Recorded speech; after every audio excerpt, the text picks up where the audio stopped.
자, 비트코인 우리 계속해서 모든 장을 예측하면서 잘 가져오고 있습니다. 저는 구조적으로는 비트코인이 상승을 한 번 더 봐야 된다라고 생각하지만 지금 트럼프 대통령이 호르무즈 해협을 48시간 안에 개방하지 않으면 어쩐다고 했나요? 또 한 번 쑥대밭을 만들겠다고 이야기를 했죠. 이런 것들이 우리에게 악재로 작용을 합니다. 자, 비트코인 같은 경우에는요, 호재나 악재에 반응을 하지 않을 때도 있지만 반응을 할 때도 있다. 굉장히 어렵죠. 그러니 지금은 하방 압력이 우세하고 항상 대응 차트로 우리가 가져야 된다라는 관점을 가지고 있습니다. 자, 그럼 오늘 같은 날 방향성 가지고 가면 다 털리겠죠. 자, 그래서 여기에 대해서 여러분들이 진짜 보신 분들, 안 보신 분들 굉장히 차이가 날 겁니다. 좋아요 한 번씩 누르면서 시작하도록 하겠습니다.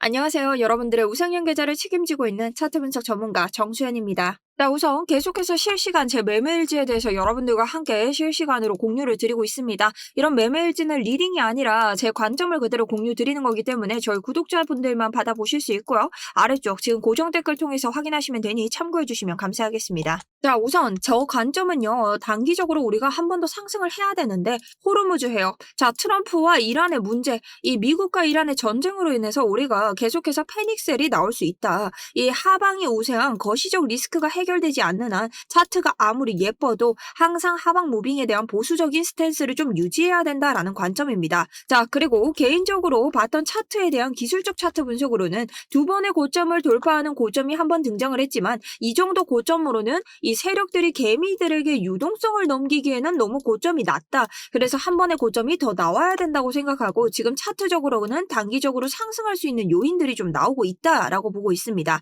자, 그런데 지금 호르무즈 해협이라는 이런 48시간 이런 악재들이 같이 동반하고 있기 때문에 차트가 굉장히 웅축돼 있고 우리가 오늘은 손절보지 않는 대응 전략을 조금 가져가야 되는 때라고 생각을 합니다. 자, 그럼 오늘 전략은 무엇인가? 우선 68K 우리가 보고 있는 이 아래 구간이 보이시나요? 자, 일목구름의 특징을 여러분들이 아셔야 됩니다. 두꺼우면 지지 저항이 굉장히 세다. 얘 지금 굉장히 두껍죠. 그런데 이 자리를 보시면 67.8 하단부가 68K입니다. 야, 그럼 안전하게 보려면 이 캔들이 하단부에서 위로 지지를 받고 올라야 된다는 겁니다. 자, 그렇기 때문에 오늘 이 일봉의 캔들 하나가 굉장히 중요한 역할을 할 거다. 우리가 단기적으로 상승을 볼 수 있을지에 대한 그러한 무빙을 체크할 수 있는 이 마지막 희망이 될 수 있다는 뜻입니다. 자, 그리고 오늘은요, 만약 여러분들이 단기적으로 상승을 간다고 하더라도 이 위에 보이는 70K를 뚫기는 조금 어렵습니다. 그래서 이 70K를 간다고 해서 이게 단기 무빙의 고점으로 가는 것이 아니라 이것을 돌파했을 때부터의 고점을 봐야 되는 것이며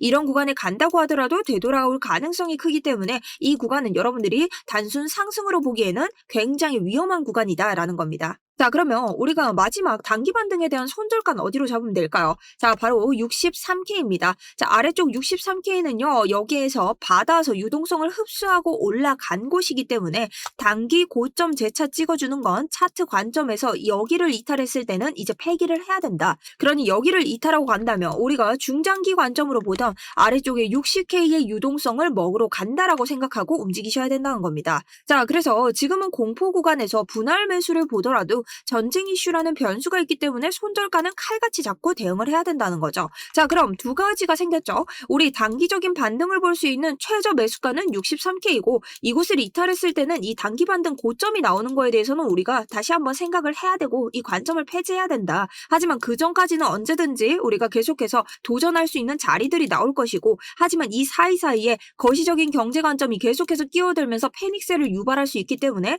우리가 차트를 정말 실시간으로 봐줘야 된다는 겁니다. 자, 그래서 거기에 대해서 계속해서 이더리움과 비트코인 여러 가지 방면으로 차트 분석 자료와 제 실시간 포지션 들어가는 자리 그리고 손절가까지 모두 다 공유를 드리고 있습니다. 자, 저희 리딩방 아니라고 했죠. 금전 요구 전혀 없고요. 구독자분들만 보실 수 있기 때문에 이러한 실시간으로 들어가는 제가 생각하는 관점들 궁금하신 분들 들어오시면 됩니다. 들어오시는 방법은 아래쪽에 있는 링크 통해서 들어오시면 되고요. 구독과 좋아요는 필수입니다. 자, 저희 광고쟁이들 걸러내기 위해서 성공이라고 두 글자만 남겨주시면 제가 순차적으로 입장 도와드리고 있기 때문에 필요하신 분들은 빠르게 관점 한번 받아보셔도 좋을 것 같습니다. 자, 그럼 제가 왜 이런 관점을 보고 있는지 여러분들에게 근거를 말씀드려야겠죠. 우선 이 일목구름과 이평선으로 두 가지 근거에 대해서 설명을 좀 드릴 건데요. 우선적으로 이 122평을 봤을 때 우리 캔들이 이평선에서 멀어졌다는 건 다시 회귀 본능을 좀 이용을 합니다. 그래서 최근 이평선 아래로 좀 과하게 이탈을 이렇게 했다는 것은 다시 한번 수렴을 위한 반등이 나올 수 있다라는 것을 볼 수 있습니다.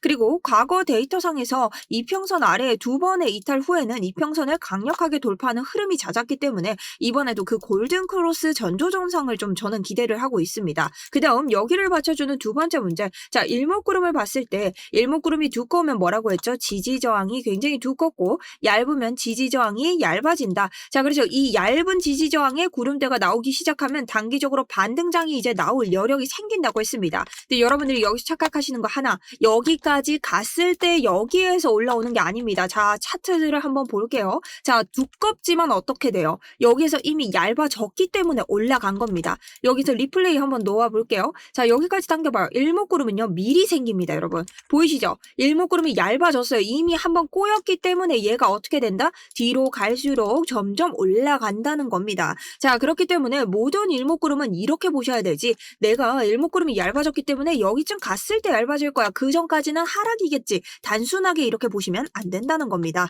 자, 이렇게 단기적으로 우리가 계속해서 반등을 가져갈 수 있는 이러한 자리들은 나오고 있어요. 그리고 오늘 4시간 봉과 1시간 봉에서도 어떻게 돼요? 저점은 계속 낮아지는데 자, 여기서 또 저점은 한번 올립니다. 자, 이거는 또 상승 다이버전스입니다. 자, 근데 이거에서 확실하게 걸리지 않았고 지금 트럼프의 이런 거시적 이슈 관점이 우리 발목을 잡고 있기 때문에 우리가 굉장히 이 구간 안에서는 보수적으로 볼 수밖에 없는 상황이라는 거죠. 자, 그래서 저는 오늘 이 일봉이요, 이 아래에서 지지 구간에서 받아주는지 볼 겁니다. 자, 여기에서 일봉만 받아줄 수 있다면 단기적으로 롱자리 한번 볼 수 있다라고 생각을 하고요. 만약 이탈을 하고 간다면 새로운 롱자리를 봐야겠지만 어디까지 볼 수 있냐? 63K가 맥스 구간이라고 봅니다. 그래서 여기를 이탈하는 순간부터는 숏을 봐야 된다. 자, 근데 목표치가 한번 중요해야 되는데 여러분들이 가장 걱정하는 게 뭐예요? 우리가 말하는 유동성 흡수죠. 그리고 상승으로 그냥 튀어가 버리면 어떡하고 이대로 그냥 하락을 때려버리면 어떡하냐? 방향성에 치우친 매매입니다. 자, 그럼 제가 여기서 여러분들에게 말씀을 드릴게요.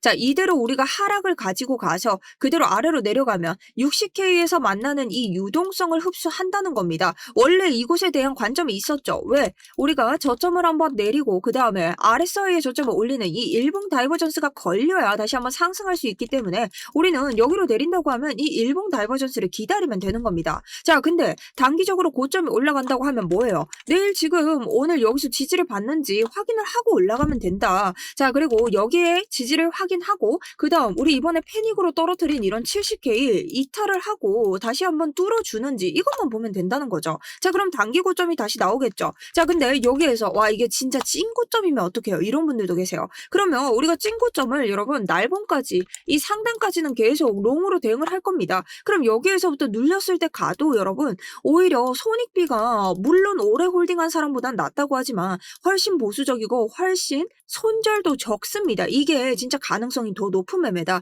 그래서 차트는 방향성을 따라가는 게 아니라 대응을 하셔야 된다. 자, 이렇게 설명을 좀 드리고 싶습니다. 자, 그래서 우리가 전반적으로 봤을 때 우리가 주봉에 있는 하단선을 아직 넘지 못했죠. 이평선에서 버티고 있습니다. 그래서 이번 주 주봉이 여기를 또 벗어나면 강하게 또 하방을 꽂을 수 있는데요. 이런 자리에서도 충분히 단기 반등 구간이 나올 수 있고 제가 말씀드린 이런 조건부로 대응하지 않았을 때 여러분들이 심하게 털릴 수 있기 때문에 여러분들이 항상 실시간으로 보시면서 계속해서 대응하셔야 됩니다. 자, 이게 안 되시는 분들은 스터디룸 참고를 해주시고요. 제가 들어가는 관점이 뭐 100%는 아니더라도 도움이 되신다면 추가적으로 보셨으면 좋겠습니다. 자, 그럼 오늘 영상은 여기까지고요. 제가 계속해서 실시간으로 안내를 드릴 텐데요. 오늘은 좀 페이크 상승에 당하지 말라. 지금 CME 갭 구간이 70K까지 있기 때문에 뭐 오늘이 아니고 내일이더라도 반드시 돌아갈 수는 있습니다. 근데 중요한 건 이 70K를 좀 위로 올려줘야 뭐가 나온다는 겁니다. 그러니 여러분들이 하방의 기조를 둔 채 계속해서 기술적 차트를 따라갈 것인지 이것에 초점을 두고 매매하시면 좋을 것 같습니다.